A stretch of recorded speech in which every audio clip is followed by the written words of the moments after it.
kita mulai ya acara kita hari ini. Topik hari ini akan dipandu oleh Bung Fitriadi. Bisa dipanggil Bung saja, nama bekennya. Fitriadi akhir-akhir ini suka membaca logika dan cukup handal dan expert di bidangnya. Dan hari ini Bung akan membicarakan tentang filsafat setelah Kant dan Hegel. Apa yang terjadi setelah Kant dan Hegel, kita juga tidak tahu. Kita akan langsung nanti mendengarkan paparan dari Bung. Kalau ada pertanyaan, teman-teman nanti bisa langsung setelah selesai bisa langsung interaktif, ngomong langsung ke pembicaranya. Oke, Bung, dipersilakan maksimal setengah jam. Silakan, Bung.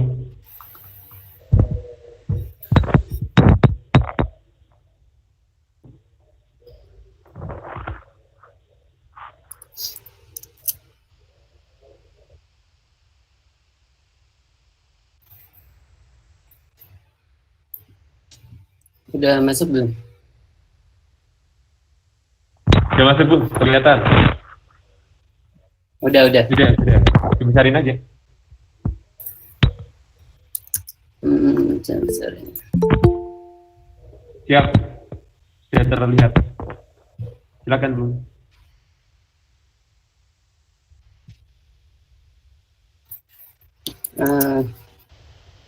Terima kasih, teman-teman. Hari ini melanjut kuliah berbicara soal membaca filsafat setelah Kant dan Hegel. Khususnya dalam bidang logika kita nggak bakal melebar pembahasan lainnya seperti Kant soal metafisika, konsepnya soal kesadaran, atau Hegel soal metafisika. Jadi kita akan membahas posisi kedua tokoh ini dan bagaimana pengaruhnya setelah memasuki abad 19 sampai abad 20. Kita tahu ada Frege, Russell, nama-nama bukan yang mau tidak mau mendapat pengaruh dari Kant, tentunya. Langsung saja di sini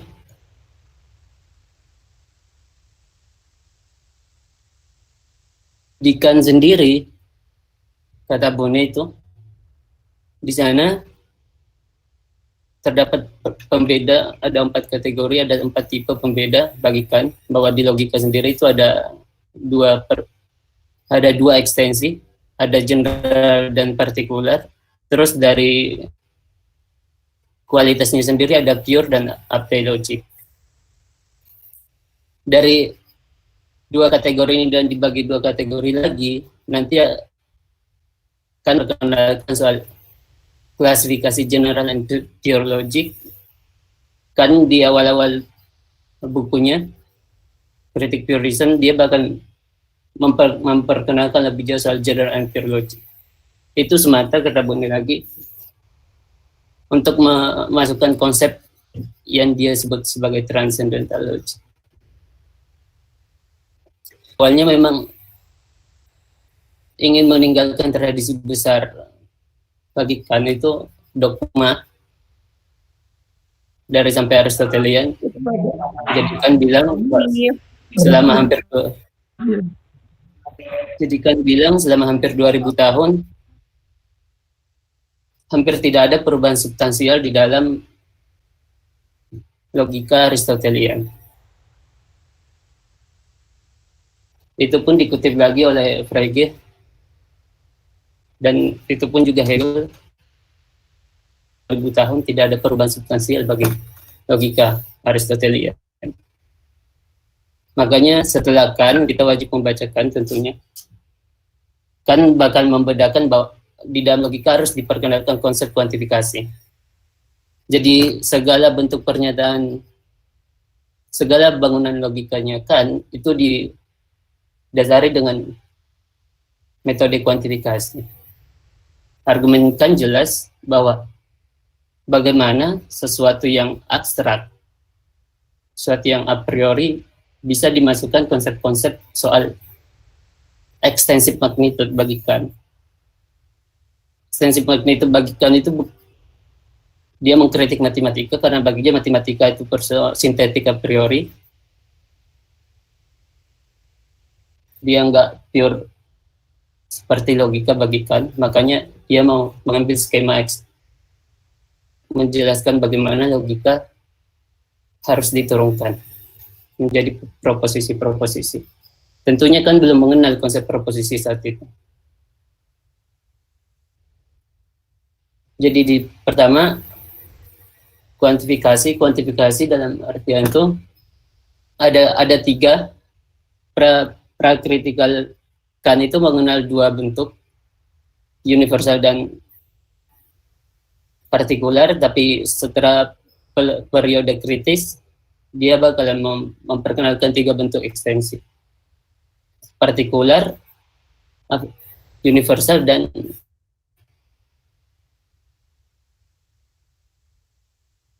konseptual ekstensi ini bagikan itu sangat krusial untuk membedakan bahwa logika berbeda dengan matematika secara fundamental. Jadi pertanyaannya kita bagikan bagaimana memasukkan konsep yang sifatnya numerikal ini ke dalam logika. Jadi dia pertama-tama bertanya, apa hubungan satu subjek dengan predikat dalam artian properti, predikat dalam artian sifat-sifat yang melekati subjek, objek, bagaimana, sejauh mana objek menempati suatu ruang predikat, atau bahasakan bagaimana suatu objek menempati volume predikat. Bagaimana mengukur itu? Volume predikat seperti mana yang kita harus ukur. Makanya disebutnya extensive magnitude karena hal yang bisa diukur bukan dalam artian intensif dalam artian psikologis, tapi ekstensif dalam artian fisik. Jadi awal-awalnya kan bakalan memperkenalkan, setelah akan memperkenalkan general and particular logic, dia akan memperkenalkan pure and applied logic.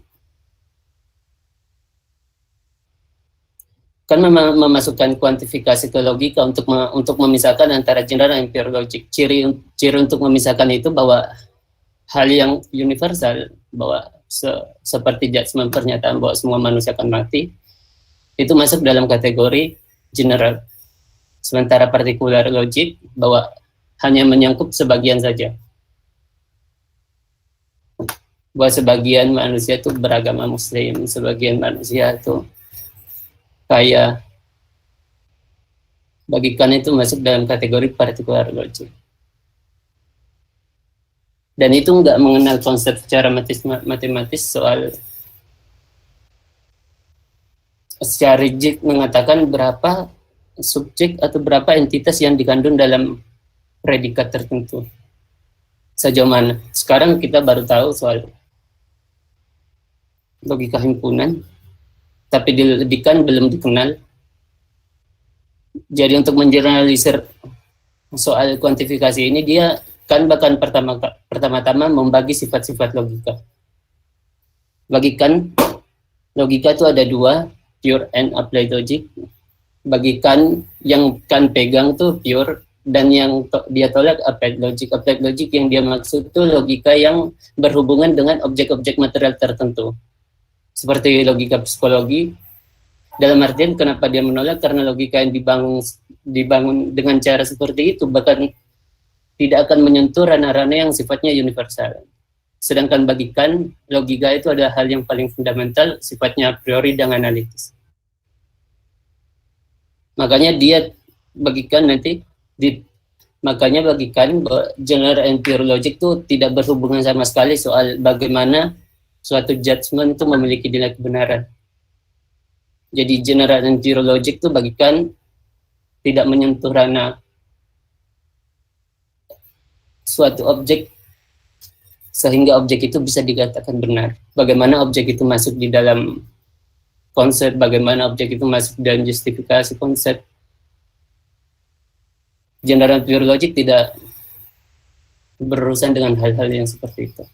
General pure logic bagikan hanya sebatas framework. Dia hanya sebatas bentuk validitas.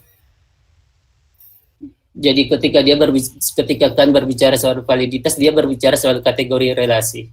Nanti kita akan mengenal soal konsep kategori yang sifatnya a priori. Terus dan setelah kan memperkenalkan general and pure logic, dia akan masuk ke transcendental logic. Nah, transcendental logic yang dia maksudkan ini yang bakalan menganalisis bagaimana suatu objek intuisi masuk dan memiliki relasi dengan kategori-kategori a priori. Itu tugas logika transcendental. Nah, dari sana juga logika transcendental kita bisa mengafirmasi suatu pernyataan dia benar atau enggak. Dan dari logika transcendental juga, dari sana kita bisa mengambil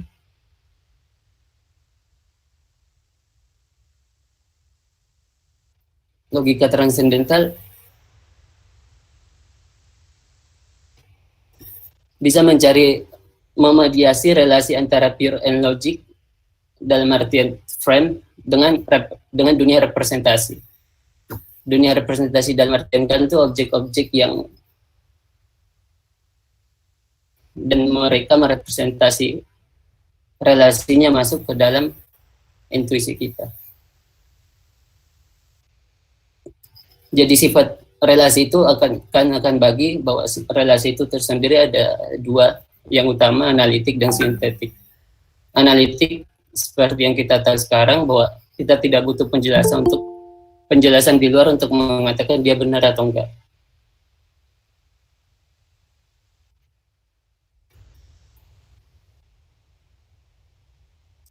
Seperti status seorang ayah nggak bakal bisa dikatakan dia seorang ayah jika nggak ada status predikat yang niscaya baginya bahwa dia memiliki anak ataupun istri. Terus sedangkan sintetik,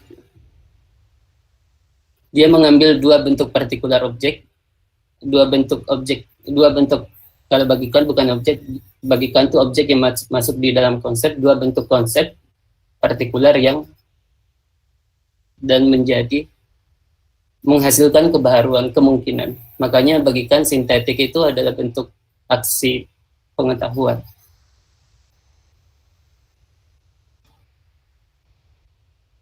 Nah, dari analitik dan sintetik itu, objek-objek bakal dikenal dengan dua bentuk, dua tipe, ada yang a priori dan a posteriori.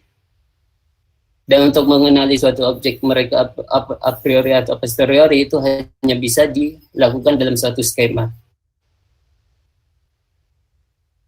Nah, bagikan skema ini penting. Skema yang dalam artian skema apa yang coba dibicarakan kan di sini? Skema yang coba dibangunkan yaitu mencari suatu relasi dari kategori-kategori tadi. Jadi kan sudah memperkenalkan sejak awal. Saya tidak akan memperkenalkan di sini kategori apa aja, tapi ada dari hubungan dua objek konsep ataupun judgment itu hanya yang paling fundamental yang berperan di sana adalah kategori relasi. Kategori relasi ini yang bakalan menjadi rule dalam suatu skema.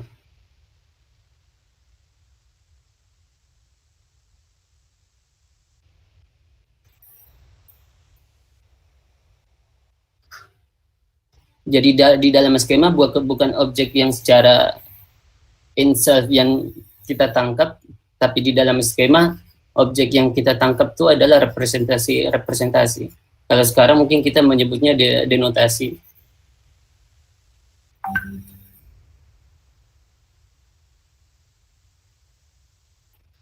Atau contoh kecilnya bahwa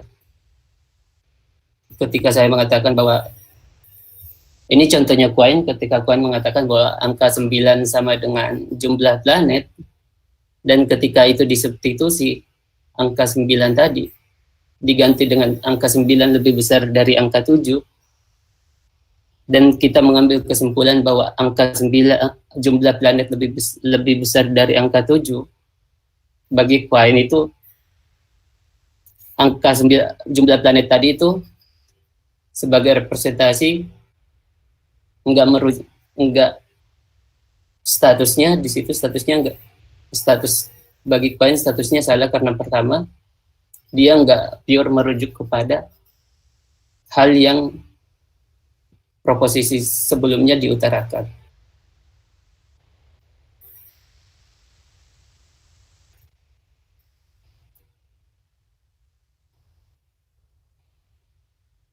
Jadi di sini saya menggunakan konsep subjek predikat dalam artian logika bahasa untuk memperjelas, karena di kan subjek dan predikat tuh nggak dipakai. Mereka kan lebih menggunakan kata substansi dan properti. Substansi itu pembawa suatu properti, bagaimana suatu objek bisa diidentifikasi hanya dengan propertinya.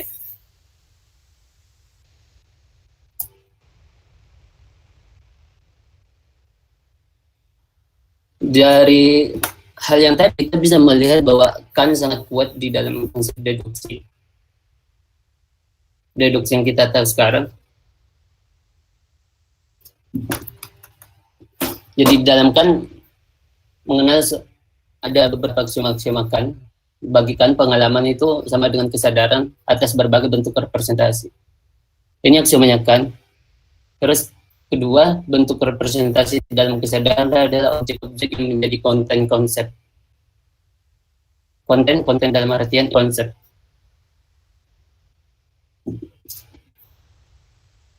Yang sifatnya bisa diturunkan dari a priori maupun a posteriori. Baik dalam artian a priori maupun dari pengalaman. Intinya jika ada suatu A atau B dan C adalah elemen dari K dalam artian kesadaran, maka ABC dan ekstensi dari ABC, representasi dari ABC itu adalah konten. Itu yang bagikan. Jadi kita bisa deduksi bagikan itu valid dalam artian relasi jika maka yang dia pakai. Jadi argumennya jika pengalaman itu mungkin maka P, dan jika P maka kategori memiliki validitas objektif. Kesimpulannya jika pengalaman itu mungkin maka kategori memiliki validitas objektif. Dari asumsi itu bisa kita buktikan bahwa validitas kan memang bisa dibuktikan, proofnya, dan sampai sekarang memang dipakai. Terus ada teorema kedua dengan aksiomanya ruang dan waktu adalah ekstensif magnitude. Udah dijelaskan tadi. Terus semua objek intuisi menempati setidaknya ruang dan waktu. Di sini saya menggunakan kata setidaknya karena kan tidak meniscayakan bahwa ketika objek masuk ke dalam intuisi kita itu enggak semata-mata harus berada dalam ruang dan waktu yang sama.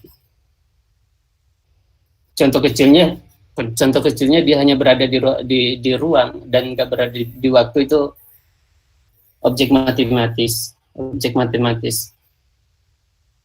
Tambah 2 akan selamanya bahkan dikenal dengan 2 tambah 2 sama dengan 4. Tapi dia ini yang banyak dikritik karena kan menyebutnya di situ sekalipun mereka sifatnya analitis tapi dia tetap sintetik. Di sini kan banyak dikritik, termasuk Frege mengkritik posisikan soal ini. Karena baginya objek matematis tuh ya memang sifatnya analitik, dia nggak muncul dalam ruang intuisi kita. Dia bukan suatu objek yang masuk ke dalam ruang intuisi kita. Matematis itu seperti kedudukannya seperti logika yang dipahamikan pada saat itu. Makanya Frege berinisiatif untuk menemukan fondasi untuk membuktikan bahwa matematika sifatnya analitik. Itu ada di bukunya Frege soal Begriff. Terus teorema keduanya Teorema kedua kan bahwa teorema relasi kategoris. Atribusi properti.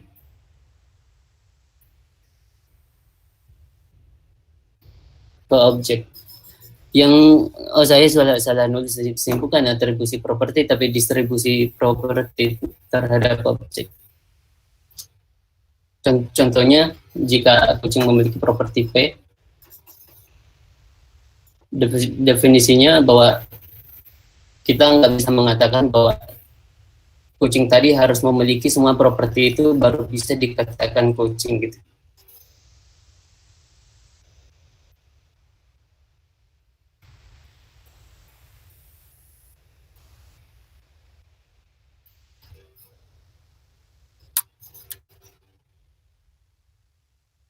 Ini argumen paling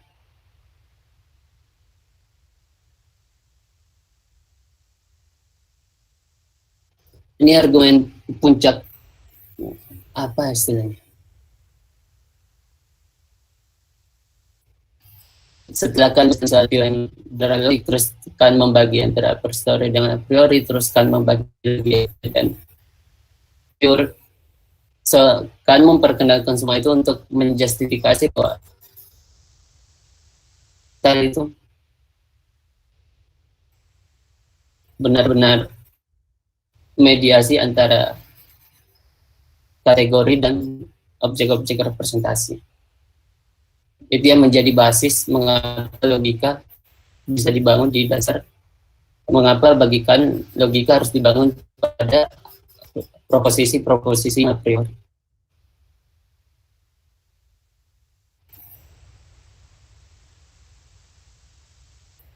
Jadi di transcendental, di deduksi transcendental itu mengenal dua konsep ruang, mengenal waktu objektif dan waktu subjektif bagikan. Yang pembedaan dua kategori ini karena bagikan ketika ini banyak dikritik soal ini karena pertama kan mengatakan bahwa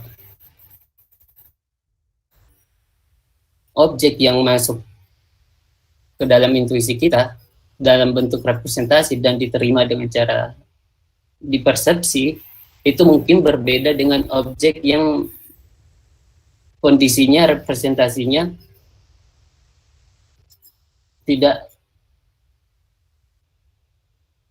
langsung pada ruang yang sama, objek itu sendiri gitu loh.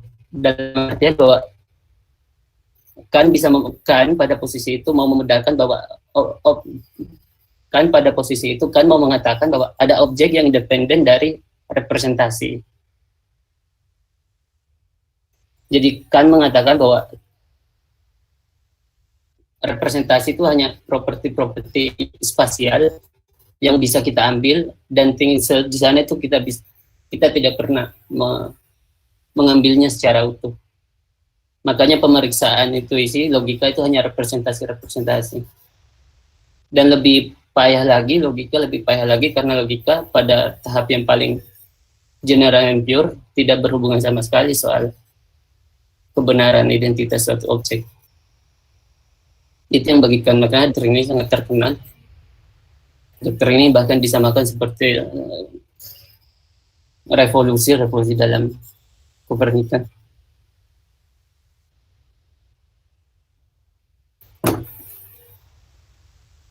Makanya bagikan bahwa logika pun ini pembacaan sekarang. Kita mengenal sekarang soal temporal sequence. Dan kebenarannya sifatnya spasial. Dalam artian sifatnya diikat oleh skopnya objek. Jadi objek dikatakan benar hanya pada kondisi tertentu dan pada properti tertentu. Ya contohnya bahwa A seumpama dia adalah suatu proposisi benar pada waktu T jika hanya jika pada T. Asumsinya Ini diambil dari Straussian asumsinya bahwa jika ada A, jika B, dan jika C, terus sekarang ada C, ada B, sekarang ada A, sekarang ada B, terus C sampai N, itu nggak mengindikasikan apapun ketika kita mengatakan bahwa di sini terdapat ada A. Dan nggak ada yang meniscayakan untuk melarang bahwa di sana ada pun A. Itu yang disebut sebagai temporal sequence. Implikasi dari ketidakmampuan kita untuk menangkap secara utuh. Jadi argumen soal thinking self itu bahkan dikembangkan dalam konsep teologinya yang akan dipakai oleh Malcolm untuk menjelaskan, untuk mengidentifikasi bahwa apakah objek yang existence, kutip, dia mencontohkan dalam arti teologi soal there is Tuhan gitu, apakah ada Tuhan, itu dengan cara bahwa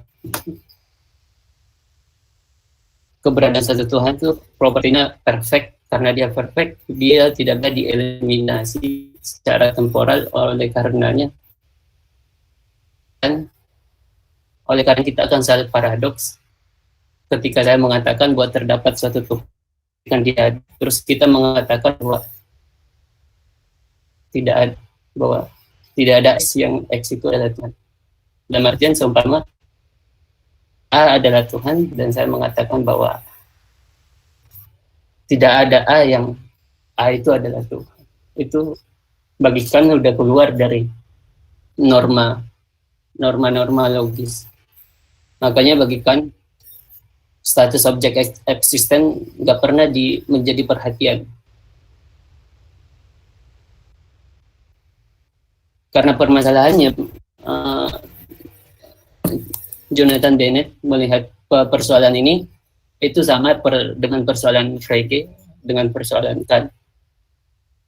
Bahwa bagi mereka hubungan subjek dan predikat itu berbeda yang dipahami dengan orang-orang Inggris ketika mereka mengatakan subjek dan predikat. Dalam konotasi bahasa Jerman bagi Jonathan Bennett bahwa Kant dan Frege memahami hubungan antara subjek predikat itu seperti subjek dan kata konsep.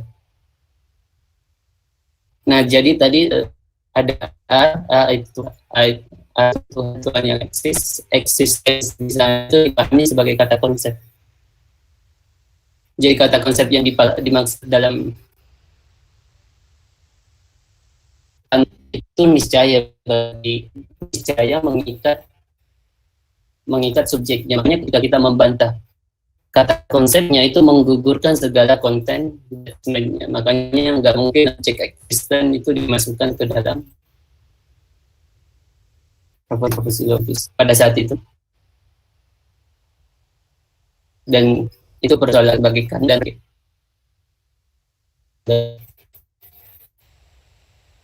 definite descriptions. Nah, dari perasaan ini elementary logic, logika elementer.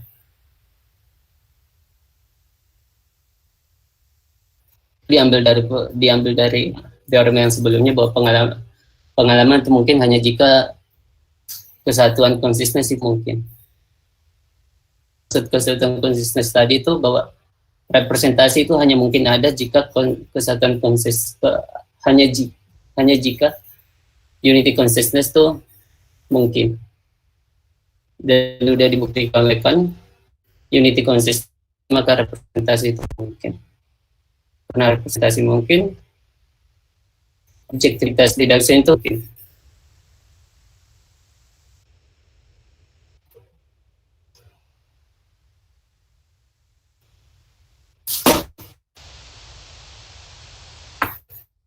Dan yang terakhir bagi Kant itu yang kita sebut sekarang di deduction. Ini yang dikembangkan oleh Quine, kalau nggak salah, soal proportionality itu. Contoh proposisinya soal saya si A sadar si A tidak sadar bahwa si B memukul si C. Berarti dalam artian pengandaiannya bahwa ketika si B memukul si C itu apakah nggak ada bagi si A atau bagi fakta gitu. Dan ketika keyakinan kita itu purely mengasumsikan bahwa itu adalah fakta yang kita percaya, berarti kita sudah membantah bahwa si B memukul C itu nggak ada hanya jika si A nggak sadar.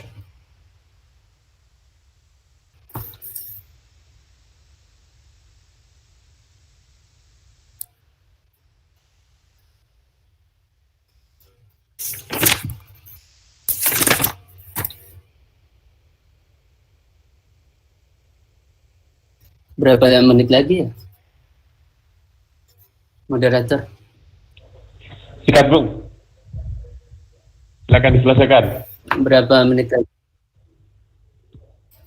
Ya, cepatin aja. Silakan Terus kita diselesaikan. masuk ke, Silakan diselesaikan, Bung. oh iya. Terus kita masuk ke Hegel. Aduh, salah ketik.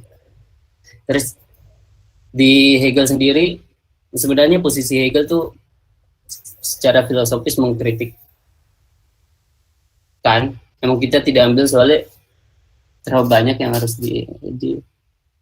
dibicarakan. Makanya saya hanya berbicara Hegel soal posisi dia dalam perkembangan. Nah, tadi kita melihat bahwa Kant itu justifikasinya kemungkinan pengetahuan itu hanya mungkin oleh objek intuisi. Dengan kategori relasi bagi Hegel itu belum cukup. Bagi Hegel refleksi adalah momen proses untuk mengetahui sekaligus standpoint. Standpoint di sini itu bukan akhir dalam artian kebenaran sudah diketahui, tapi akan menjadi satu proses lagi sehingga tidak akan pernah cukup. Hanya jika nggak ada, hanya jika belum didapat yang negasi dari keduanya, hubungan dari keduanya. Ya, yang kita kenal sekarang hubungan soal tesis, sintesis, dan antitesis. Hegel cukup membosankan ya dibahas di sini karena saya mau tidak mau kita harus melihat Hegel karena Hegel salah satu pembuka cara melihat untuk membacakan. Makanya Hegel untuk melihat karena setelah kan jarang ada yang bisa mengertikan, itu Hegel yang bisa mengerti.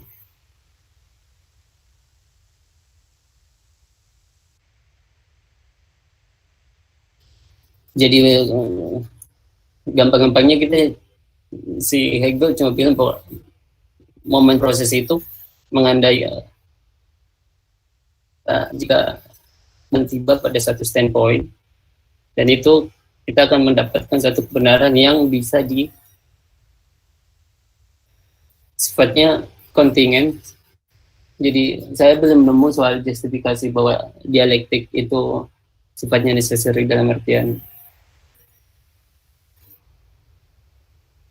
tautologi supaya kurang.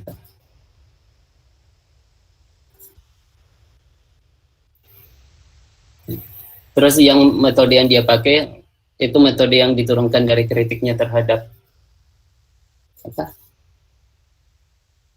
transcendental deduction tuh, kritik terhadap Kant, karena di situ Kant memposisikan objek intuisi sebagai, kalau bahasanya Hegel, saya itu memposisikan sebagai identitas absolut. Di situ posisi Kant menurut Hegel tuh sifatnya spekulatif. Namun bias dari Hegel, ketika Hegel mencoba untuk memadukan keduanya, proses antara metode dan reflection ini, sehingga didapat bentuk logika Hegelian, justru Hegel menarik bahwa logika itu ya metafisika. Jadi di sini posisinya karena memang dipengaruhi itu ya antara fenomenologi sosial, terus ada Descartes juga.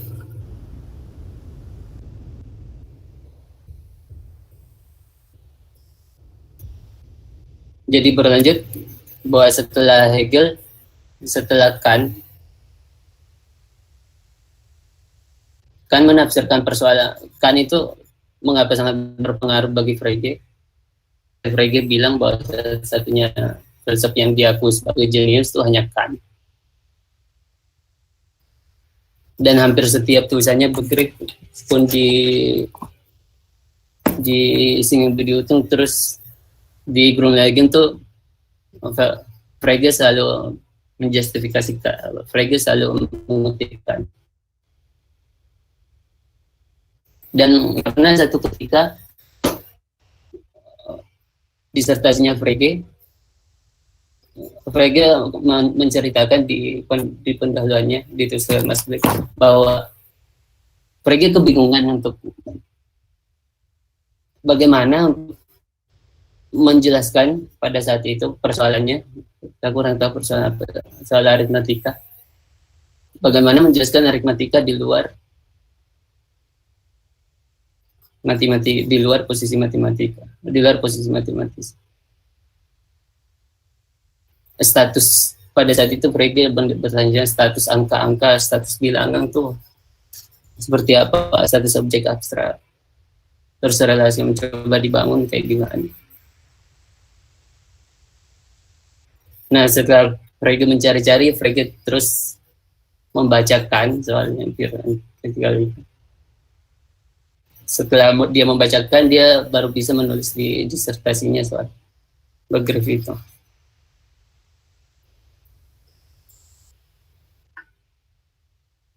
Dan persoalan yang tetap sama yang kan tadi membagi antara particular judgment, universal judgment, sama singular judgment, yang menjadi persoalan bagi Frege itu yang singular judgment itu.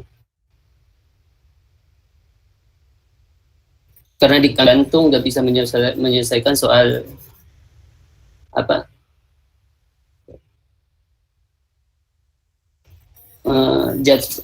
proposisi universal yang rangkaiannya panjang gitu. Jadi kayak semua manusia, semua hewan, terus semua itu pada akhir semua itu digabung terus mendapat satu kesimpulan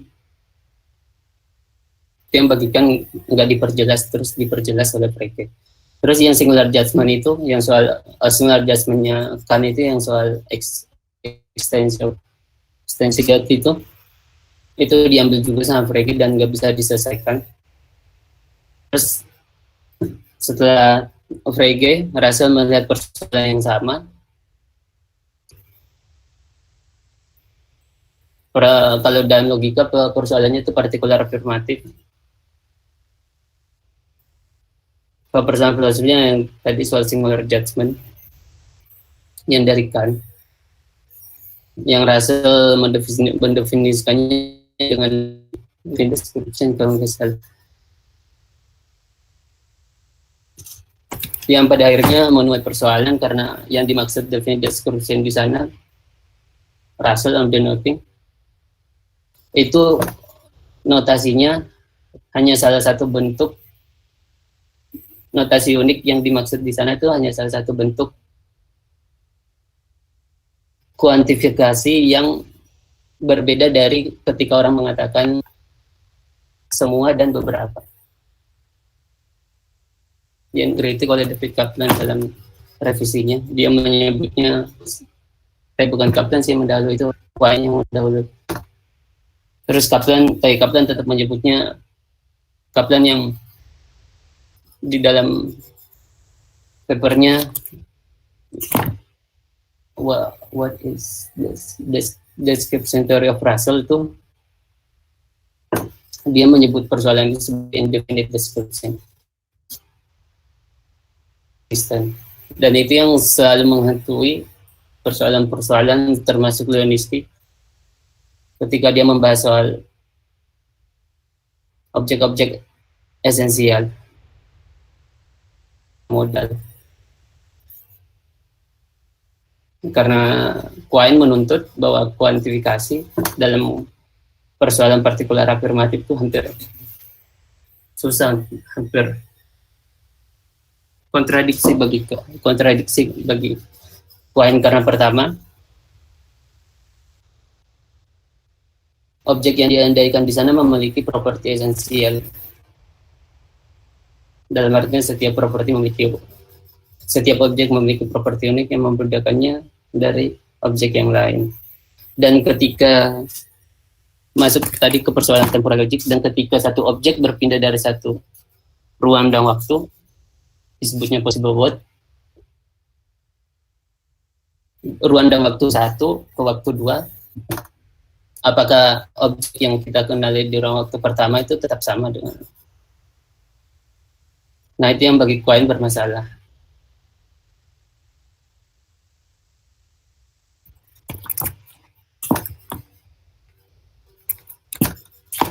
Kayaknya segitu sih garis besarnya.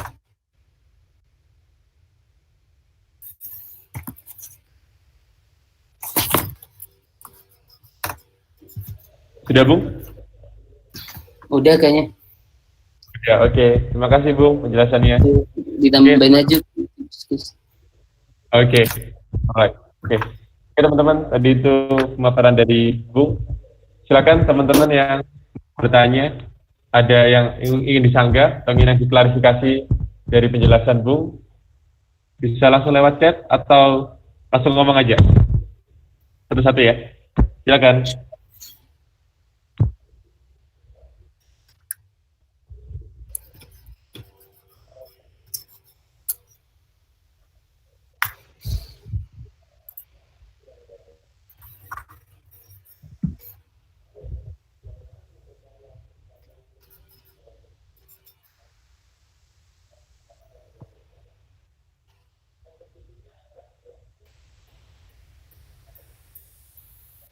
Ya, menarik ya, Bung ya. Ini apa? Sebegitu besarnya. Kebanyakan karena biasanya kita sampai ke itu nggak lewat argumen-argumen dia tentang logika. Tapi tadi sangat membantu kita untuk memahami itu. Oke, silakan teman-teman yang mau bertanya. Bisa langsung. Atau kalau kurang nyaman ngomong bisa ngechat. Ngechat maksudnya.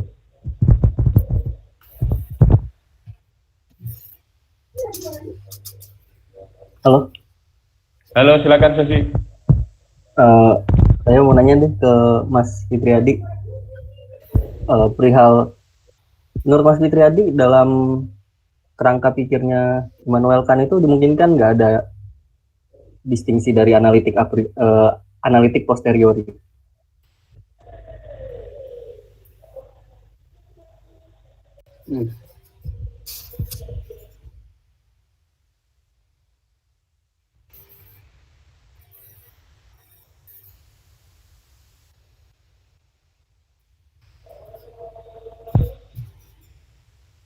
Aduh, Silakan, Bu. Atau mau minta diulang? Oke, silakan.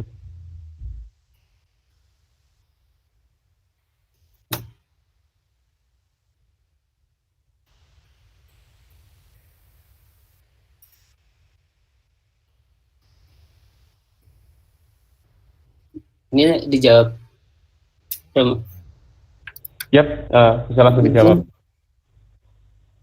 Pertanyaannya soal mungkin nggak bagikan untuk membedakan, untuk melakukan pembedaan soal a posteriori analitik. Iya nggak sih? Kayaknya pada saat itu kan nggak, saya kurang tahu ya pada untuk lebih lanjutnya. Tapi untuk kalau kita mengandaikan a posteriori selalu sifatnya kontingen, terus sifat analitiknya nggak mungkin diambil. Di situ yang salah satu pengendalinya, karena itu kan mengandaikan bahwa objek matematis itu sifatnya tapi relasinya sintetik. Nah, ada persoalan yang kalau nggak salah Kripke yang soal dia bilang bahwa air itu sama dengan H2O, bahwa itu kan sifatnya a priori tapi neses.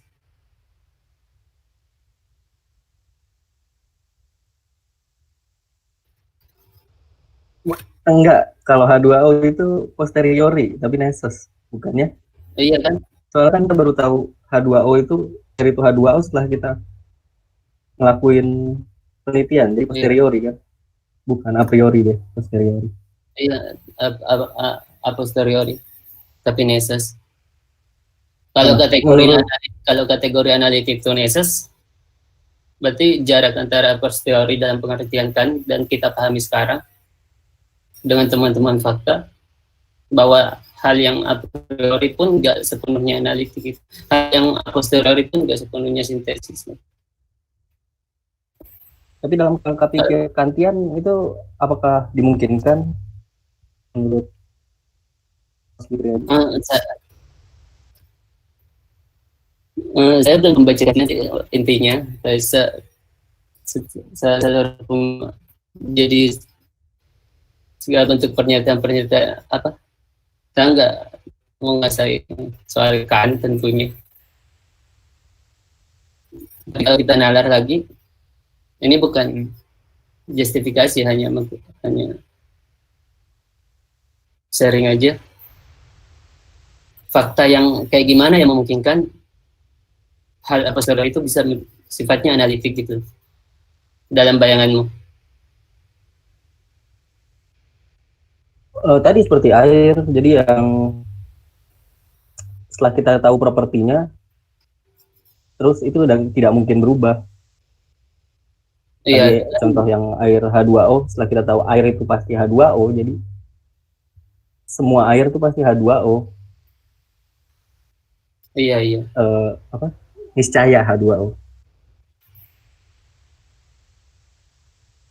Iya.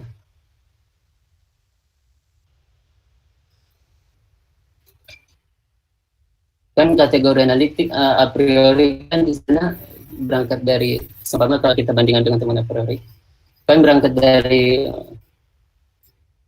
mendahului pengalaman, tapi dalam artian kan tidak betul-betul di luar dari pengalaman. Tapi kalau ada justifikasi untuk mengatakan hal yang a posteriori sifatnya neses, dan ketika neses udah nggak a posteriori lagi, harusnya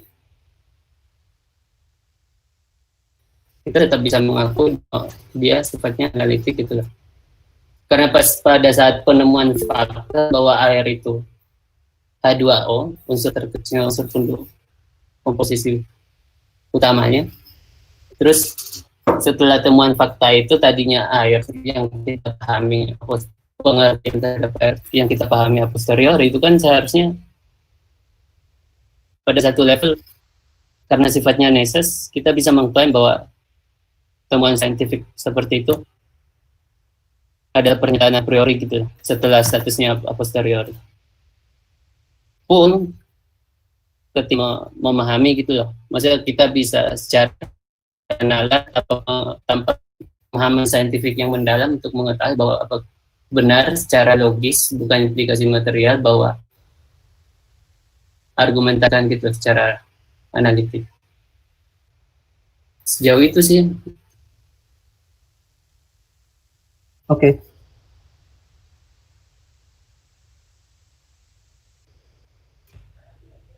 Ini ada pertanyaan lagi, Bung, dari Kak Ainus Siaja. Ini dia pertama ingin mengklarifikasi, seingat dia substitusional itu bersifat determinate ke truth value, tapi indeterminate di modality. Itu yang pertama. Yang kedua, pertanyaannya adalah Sejauh apa signifikansi Aufhebung soal logika dialektikanya terhadap logika kontemporer?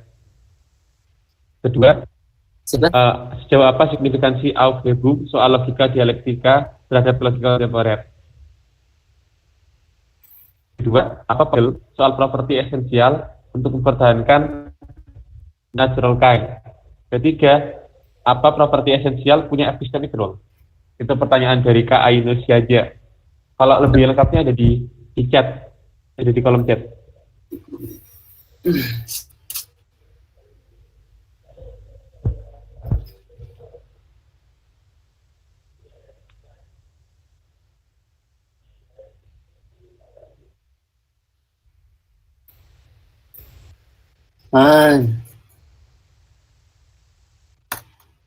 kuantifikasi substitusional itu bagi bukan determinate ke threat tapi indeterminate untuk di modalitinya saya.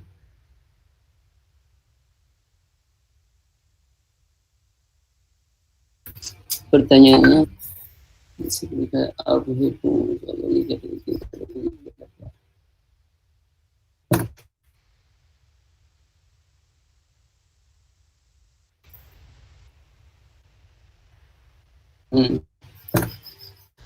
Kalau yang pertama ini Aufhebung memahami konsep dialektika ya, mungkin ditangguhkan aja, kita bisa sharing lagi.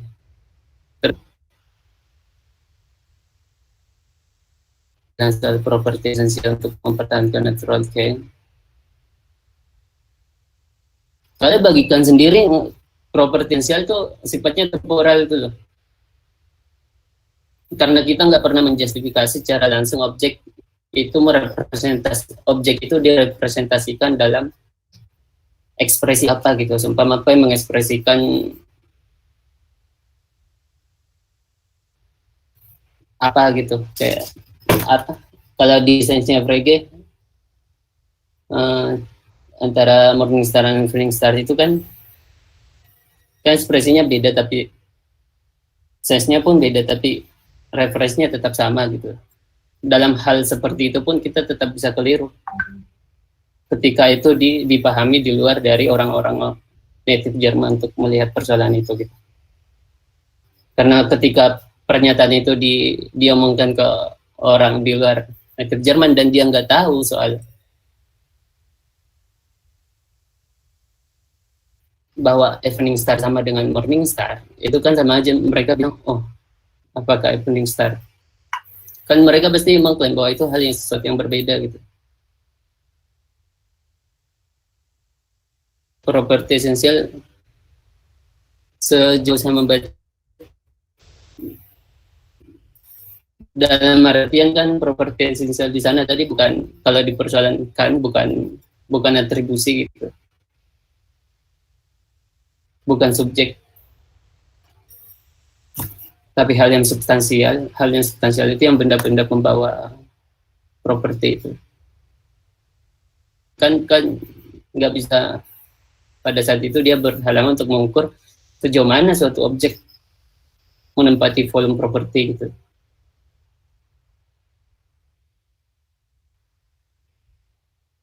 Kontradik ketika dia mengatakan bahwa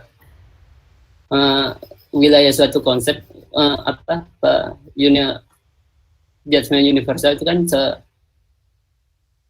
ada dua konsep yang start dan mereka overlapping karena sebenarnya mereka memiliki wilayah yang sama. Terus ada yang partikular, konsep yang satu wilayahnya lebih besar ketimbang konsep yang dimuatnya. Terus yang ketiga, singular judgment itu bahwa subjek konsep itu nggak memiliki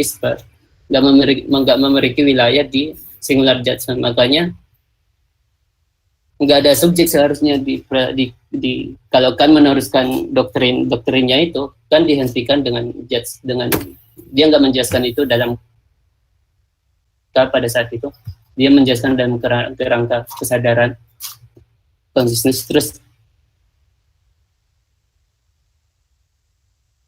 ketika itu dipahami dalam pemahaman kita sekarang soal proposisi logis itu kan nggak bisa diterima. Bagaimana bisa satu subjek masuk ke dalam satu konsep dan subjek itu nggak memiliki wilayah, dan ketika dia nggak memiliki wilayah kok bisa masuk ke dalam satu konsep properti Fregean kata konsep.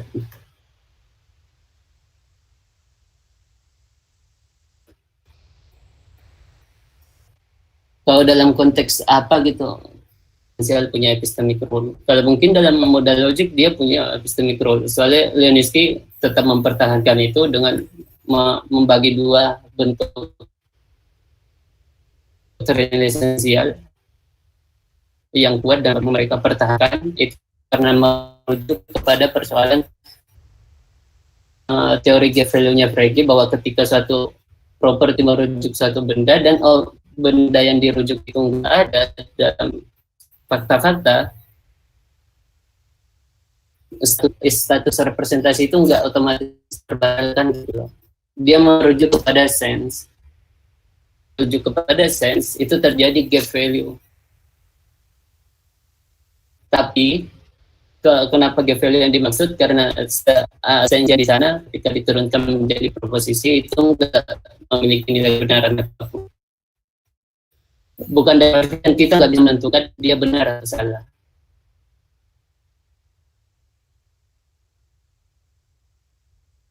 Sejauh sana sih yang saya maksud soal properti esensial.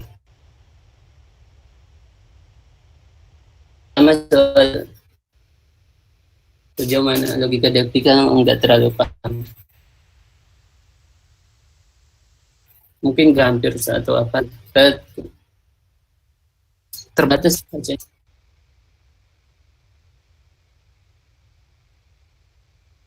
Itu sih kayaknya. Oke, baik Bung. Itu mungkin untuk Mas Ainu. Untuk yang pertanyaan yang tadi masalah Aufhebung itu ditangguhkan dulu karena Bung tidak ingin ketika logika kontemporer. Jadi untuk pertanyaan yang kedua ini bisa dikatakan ini enggak Bu? Kalau misalnya tradisi Kantian itu dia anti realis terhadap natural kind ya? Kalau sifatnya itu temporal. Kalau selama yang dipahami kan tetap bahwa kebutuhan konsistensi kan hanya terjadi hanya representasi itu hanya bisa dimengerti apabila kebutuhan konsistensi itu mungkin. Berarti kan representasi yang dimaksudkan bukan dalam artian objek direct secara langsung mengacu kepada representasi itu mengacu secara langsung ke objeknya itu. Baik. Representasi di sana sebatas naming gitu lah.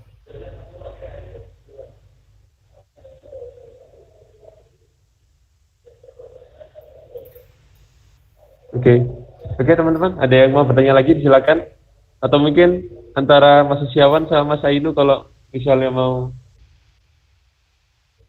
kan mungkin ingin mengklarifikasi lagi atau ingin lebih jelas atau mungkin menyanggah, silakan.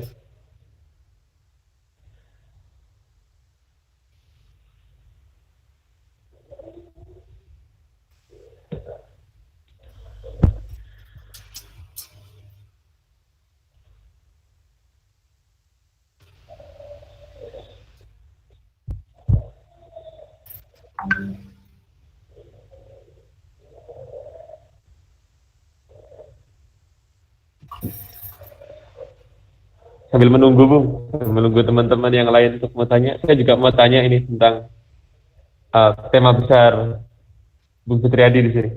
Satu aja pertanyaan saya sebenarnya, apakah penemuan logika yang ditemukan oleh Kant dan Hegel terutama itu berpengaruhnya sebesar apa? Jadi dia dua konsep logika yang ditemukan oleh Kant dan Hegel ini seberapa ini Mas ya, seberapa kuat sampai sekarang berperan dalam logika modern? Karena kalau kemarin teman saya bilang tidak ada kebenaran di luar teorema Russell. Itu kayak mengadakan begitu kuatnya posisi Russell di logika modern, tapi untuk Kant seberapa besar itu posisinya dia di logika modern? Untuk secara kerangka berpikir itu sangat kuat gitu. Tapi untuk penurunan terhadap justifikasi pembuktian tuh kan enggak ya. Tapi untuk bangunan fondasi sampai sekarang itu kan sejauh yang saya tahu soal konsep independent world itu, soal konsep dunia yang independen dari kesadaran kita, soal konsep representasi, terus status matematis, terus soal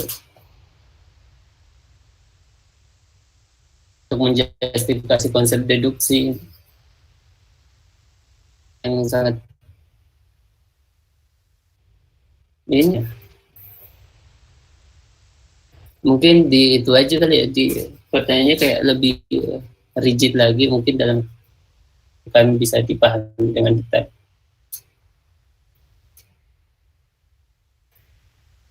Kan secara teknis sangat kuat di epistemologi. Oke, baik, terima kasih Bung. Ya, mungkin silakan teman-teman bertanya. Mungkin Anas atau Ajeng, Kak Anas atau Kak Ajeng, ada pertanyaan? Atau kakak-kakak yang lain? Kak Fajar Nur Cahyo atau Kak Taufikur Rahman? Oh, nggak ada Kak Taufikur Rahman. Kak Nabila maksudnya.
Oh ya, apakah ada pertanyaan di YouTube mungkin?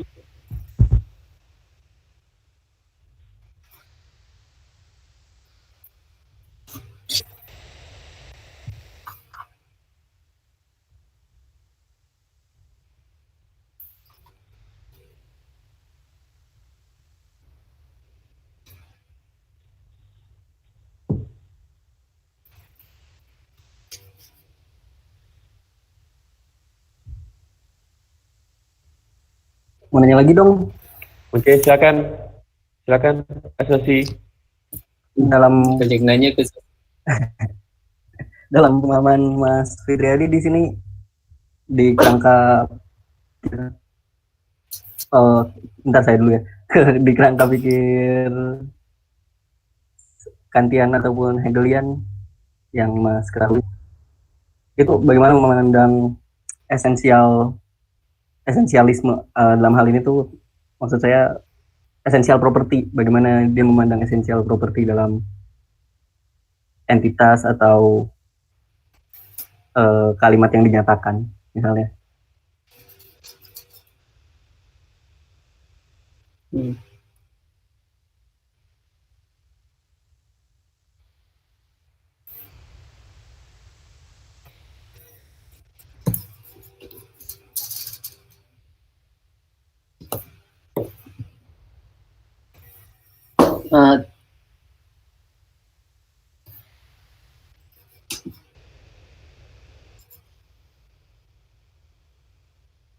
Yang pasti bagiannya karena Sing Insert kan nggak pernah kita raih.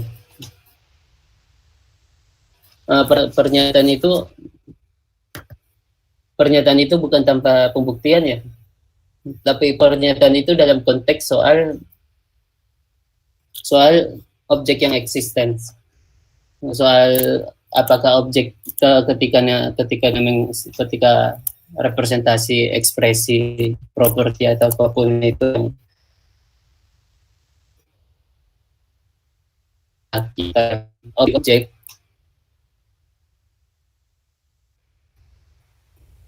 itu sifatnya mengikat. Bukan contoh kecil soal apa? Soal objek yang non-existent. Ketika objek yang non-existent itu direpresentasikan dalam kesadaran kita, apakah objek yang dimaksud, apa representasi itu mengungkapkan secara empirikal ataukah enggak gitu. Kan kalau posisikan di situ jelas menolak, bukan dalam artian menolak, enggak ada alternatif untuk melihat persoalan itu gitu. Kecuali setelah Frege tetap bisa, Frege memberi alternatif itu sense. Tapi yang dimaksud sense oleh Frege itu kan bermasalah karena Damet bilang bahwa sains yang dimaksud Frege di sana itu persis kayak dunia idenya Plato.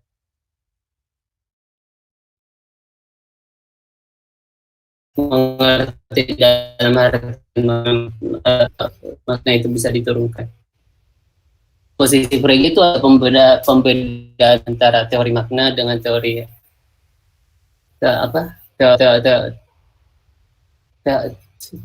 teori makna.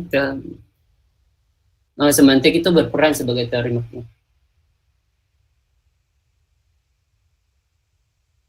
Tapi kan pada fase saat ini kan semantik udah nggak berperan sebagai teori makna lagi. Dia justru udah mediasi dari role dunia representasi.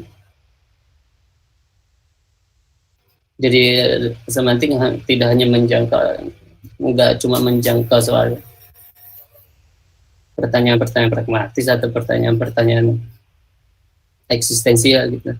Jadi harus mampu memediasi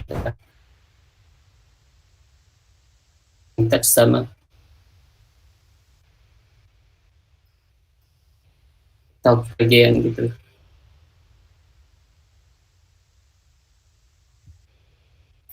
Jadi saya sejauh yang saya pahami, properti esensial itu enggak terlalu, properti esensial itu udah dia mencontohkan contoh kasus soal God is not dia mencontohkan contoh kasus soal argumen soal ketuhanan.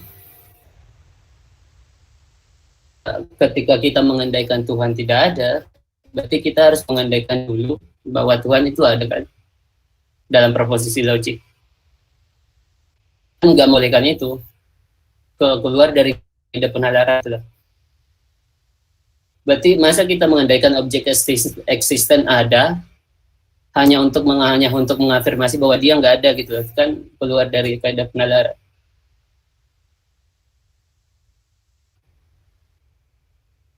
Karena eksisten yang di sana ada itu mengikat gitu lah.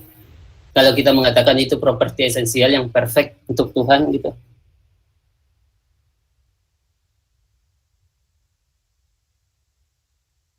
Tuhan. Makanya ketika itu dibantah, berarti yang dibantah itu kan bukan soal eksistensi Tuhanannya itu, tapi soal propertinya. Ketika properti itu merujuk kepada Maha Kuasa, Maha Baik, berarti thing itself tak tertangguhkan itulah, enggak tak terbantahkan keberadaannya. Itu pun kita tidak bisa menjustifikasi bahwa dia udah dibantah apa belum. Karena ketika diturunkan kita udah katakan dielaborasi oleh Jonathan Bennett sama Malcolm.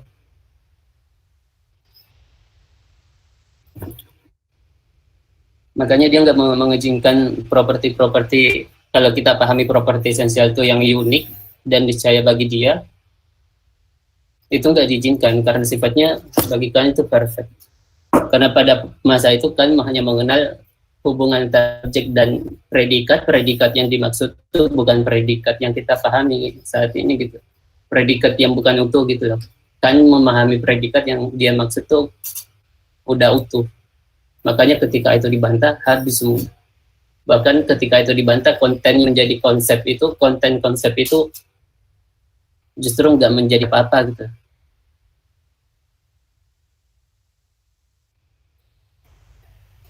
Oke, terima kasih. Ya, kayak gitu. Makanya bermasalah soal singular judgment itu.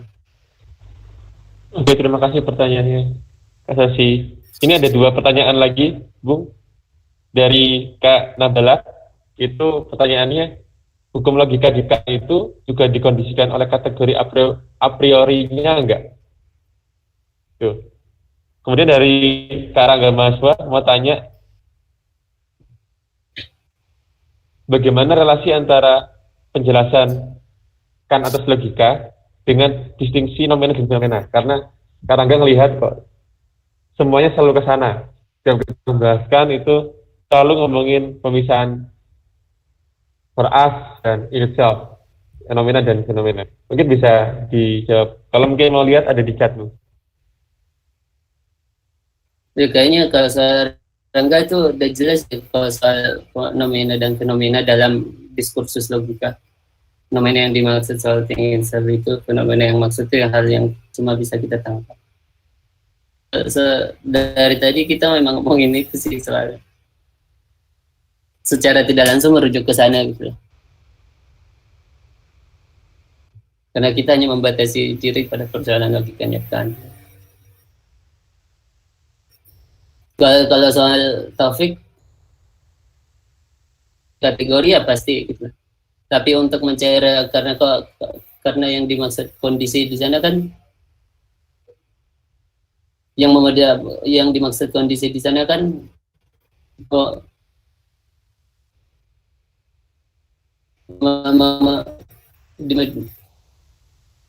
masa coba aku nanya balik gitu, kondisi yang dimaksud di sana apa gitu untuk Nabala, untuk Taufik bisa dibalas gitu. Oke, mungkin bisa dibalas Kak Nabila. Maksudnya kondisi di sini secara spesifik apa? Apakah untuk menentukan nilai kebenaran suatu judgement atau bagaimana judgement itu masuk atau gimana gitu? Atau bagaimana judgement itu dibentuk dan bagaimana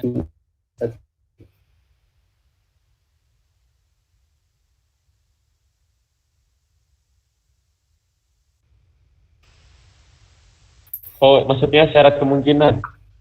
Syarat kemungkinan, condition of possibility.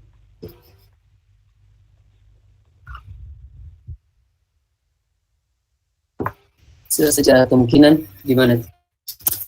Berarti kalau dibaca lagi pertanyaannya, hukum logika kan itu disyaratkan oleh kategori a priori-nya enggak? Enggak. Karena pure and general logic itu menyentuh ranah, dia nggak menyentuh ranah, sementara judgment itu kan hubungan antara objek kita dengan kategori-kategori. Makanya membentuk satu kemungkinan, tapi untuk relasi yang ada di sana itu dia logika general pure itu nggak menyentuh soal bagaimana status mereka berada di relasi itu. Kita tahu sampai sekarang cuma relasi jika maka.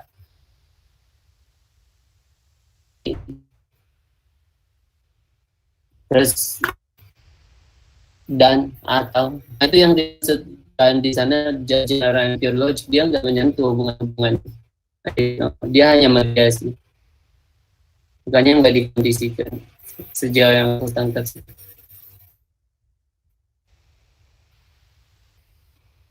Karena posisi soal logika transendental di sana kan bagaimana, kok bisa, pertanyaannya kan, kok bisa apa objek-objek yang maupun a posteriori itu memiliki hubungan dengan kategori dan kategori gitu. Asal usul gimana gitu. Apa yang mampu memeriksa itu? Tanpa terlibat kasus-kasus objek secara tertentu. Maksudnya membicarakan objek spesifik kayak objek dalam bidang kimia atau fisika atau kimia atau lain-lain. Dia berbicara objek secara umum gitu. Jadi yang dilihat di sana kan bukan bagaimana suatu objek fisika atau dalam fisika itu bereaksi dengan objek yang lain sehingga dibentuk satu relasi-relasi. Nah, bagikan itu relasi itu kan apa logika yang seperti kan logika yang sifatnya partikular gitu, itu beda dengan general and pure. Dan bagikan transcendental nggak sampai masuk sebagai sains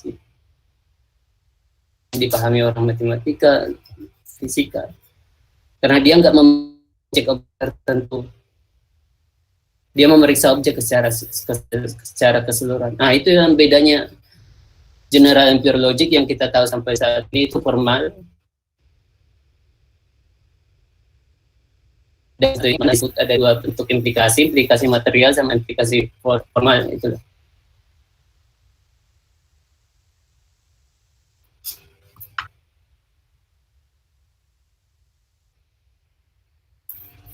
Oke, baik Bung. Kurang lebihnya. Oke, mungkin satu pertanyaan lagi ya sebelum 9:30. Oke teman-teman, ada pertanyaan untuk Bung Fitriadi lagi.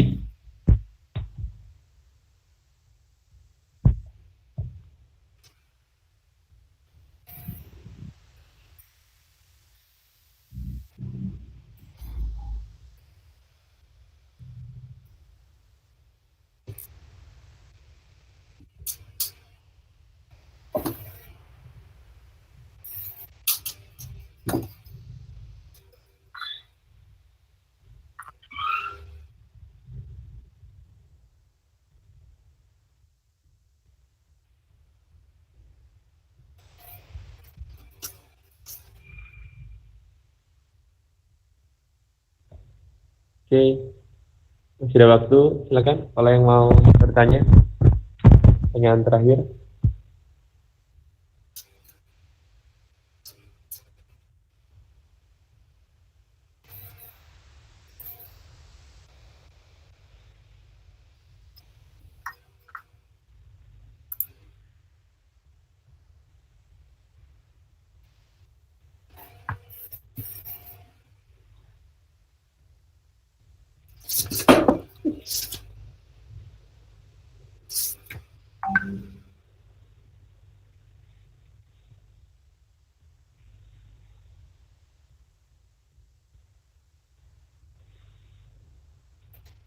Nah, kalau bisa menambahkan, Oke, silakan. justru yang nggak saya pahami itu kenapa kan masih menarik sampai sini itu soal apa properti intensi dan ekstensi yang dimaksud di sana kan. Ini justru yang lebih menarik sebagai pemeriksaan lebih lanjut. Ini ada pertanyaan lagi Bu dari Kak Aino lagi di kolom chat. Dia bertanya, tadi Bung memberikan pertanyaan yang memberikan dari Cohen soal operator magnitude dipahami sebagai analitik atau sintetik. Jadi operator magnitude itu sebagai analitik atau sintetik. 9 lebih besar dari 7. Dari 7 itu analitik atau sintetik? Jelas kalau sintetik.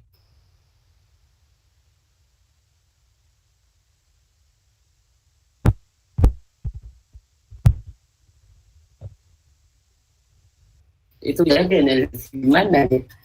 Tapi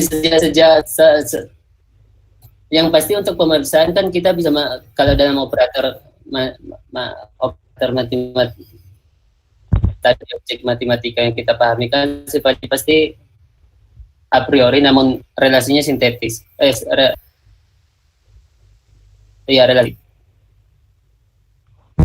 Tapi dalam operator jumlah planet itu yang cukup mengesankan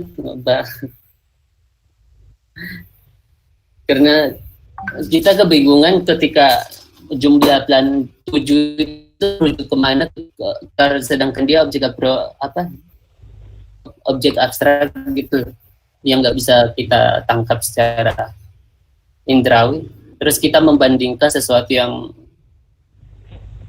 pengalaman itu sangat besar gitu loh, jumlah 9 planet.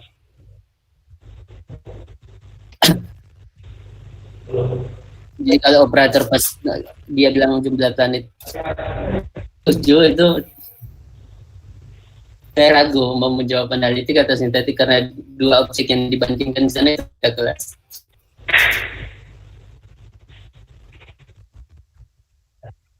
Pada jumlahnya kita bisa memastikan itu sintetik. Tapi untuk merujuk apakah untuk memastikan 7 itu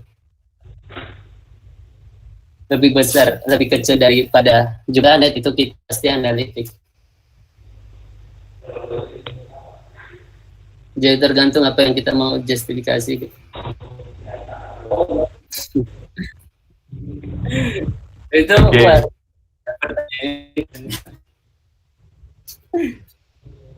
Saya kira sangat berat ya. Ini butuh disertasi kayaknya untuk jawab ini. Iya. Dibuktikan apakah 7 itu analitik atau sintetik. Iya. Itu udah pasti kalau 9 lebih besar dari 7 kan ya udah pasti itu ada analitik gitu loh. Tapi kalau jumlah planet lebih besar daripada 7 itu analitik apa sintetik lah, itu yang tidak tahu. Oke. Mungkin Kainu ada tambahan, Kainu, dari jawabannya. Iya, ada tambahan. Mungkin ada tambahan misalnya konteks dari pertanyaan itu. Iya. Karena kalau menurut Bung ini pertanyaan yang layak untuk menjadi tesis untuk sebuah disertasi.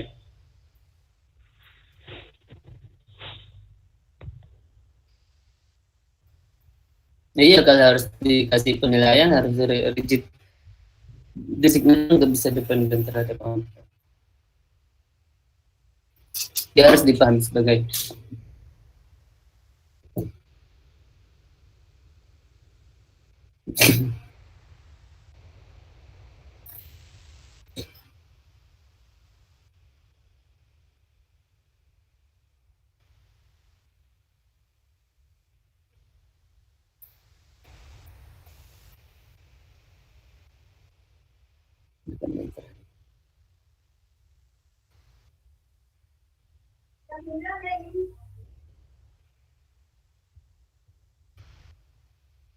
Oke, ada pertanyaan lagi teman-teman?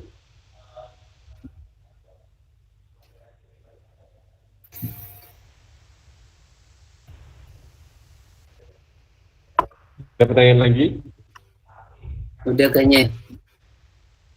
Kalau tidak lagi, kita tutup. Kalau ada satu lagi nggak apa-apa.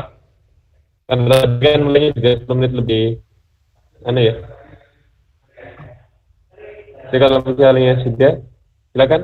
Kalau ada pertanyaan lagi, ada tanggapan.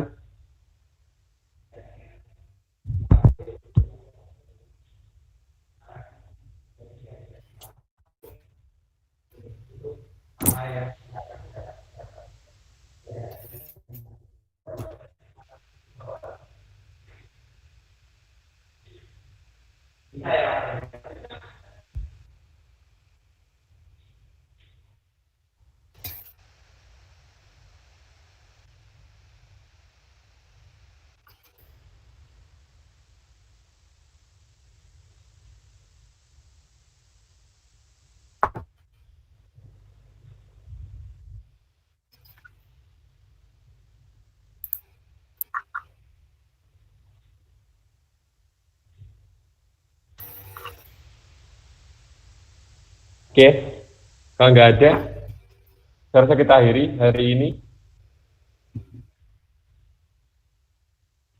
Oke, kita tunggu sedikit. Oke, begitu Bung? Ada tambahan? Nggak ada. Oke, terima kasih banyak teman-teman sudah bergabung pada acara hari ini. Besok kita akan ada lagi, besok kita akan ngomongin mental representasi mental. Besok bicaranya Taufikur Rahman. Sekarang sudah meneliti Husserl, dan besok kita akan lihat gimana konsep reduksi dalam dan mental dalam filsafat akal budi. Oke teman-teman, terima kasih banyak atas